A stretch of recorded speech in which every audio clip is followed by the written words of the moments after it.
ধরনের জটিলতা ছিল। এবার সেই পরিস্থিতি নেই।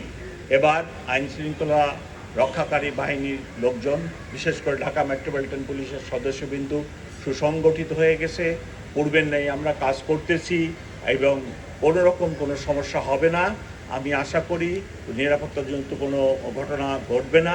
তবে সবসময় দুষ্কৃতিকারী থাকে, সব সমাজেই থাকে, সব দেশেই থাকে।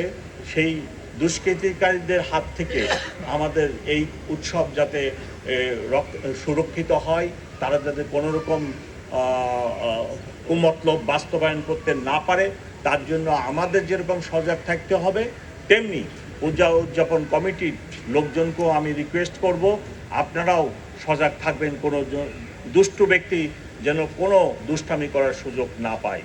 আমি সকলকে অনেক ধন্যবাদ জানাই। সাংবাদিক ভাই বোনেরা এখানে আসছেন কষ্ট করে গরমের মধ্যে, তার জন্য আমি আপনাদের নিকট কৃতজ্ঞ। সকলকে ধন্যবাদ জানিয়ে আমার বক্তব্য শেষ করছি। খোদা হাফেজ। রাজধানীতে এবার কয়েকটি